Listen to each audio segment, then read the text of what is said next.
ইব্রাহিম বললেন, ঘরের দরজার চৌকাঠ পাল্টে ফেলো। মনে আছে ঘটনা? তা ভুলে গেছেন বোধহয়। তালাক দিয়ে দিলেন বিবিকে।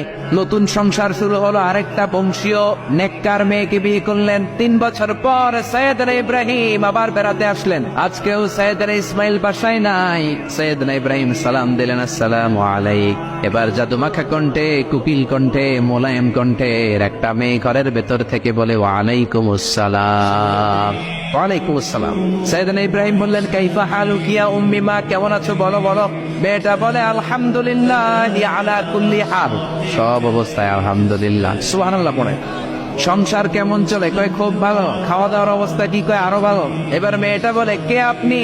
এই মরুভূমির মাঝখানে রৌদ্রের মধ্যে দাঁড়িয়ে দাঁড়িয়ে কথা বলেন, কেউ তো কোনোদিন আমাদের খোঁজ নিতে আসে না, কে আপনি? ঘরে আসেন।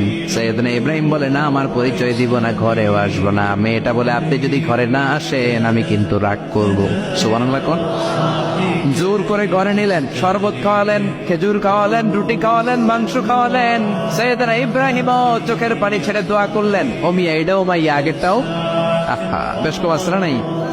সৈয়দনা ইব্রাহিম মাথায় হাত বুলিয়ে দিয়ে দোয়া করলেন আর বললেন, ইদা জা যাওজুকা মিনাল গাবা, তোমার স্বামী যখন বন থেকে ফিরে আসবে, ফাকরাই আলাইহিস সালাম, তোমার স্বামীর একটা সালাম দিবা।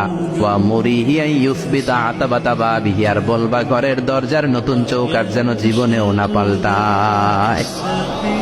চলে গেলেন। ইসমাইল আসলেন। বিবি বলল, নুরানি চেহারার এক আল্লাহর ওলির মতো মুরব্বী লোক আসছিল। মুরব্বী আসছে শুনে ইসমাইল তো ভয় পেয়ে গেলেন। কিরে, আগে তো একটা ঘটনা ঘটছে, ঠিক কিনা? কেমন আচরণ করেছিস বল। বিবি বলে, আপনি ভয় পাবেন না, আমি খুব ভালো আচরণ করেছি, আপ্যায়ন করেছি। তিনিও খুশি হয়ে আমার মাথায় হাত বলিয়ে দোয়া করে দিয়েছেন আর বলেছেন, ঘরের দরজার নতুন চৌকাঠ যেন জীবনেও আপনি না পাল্টান। সুবহানাল্লাহ। সৈয়দনা ইসমাইল বিবিকে জড়িয়ে ধরলেন। বিবিকে জড়িয়ে ধরে বললেন, ও বিবি, তুই তো পরীক্ষায় গোল্ডেন এ প্লাস। যেই মুরব্বী লোকটা এসেছিল সাধারণ কোনো মানুষ নয়, তোমার শ্বশুর আমার বাবা ইব্রাহিম খালিল। আমার বাবা যেই কথা বলে গিয়েছেন, যে ইঙ্গিত দিয়েছেন, এটা তো গ্রিন সিগন্যাল।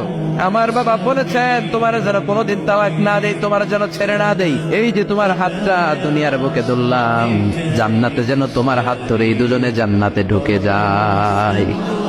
এজন্য বাবা মায়ের দোয়ার দরকার আছে না নাই?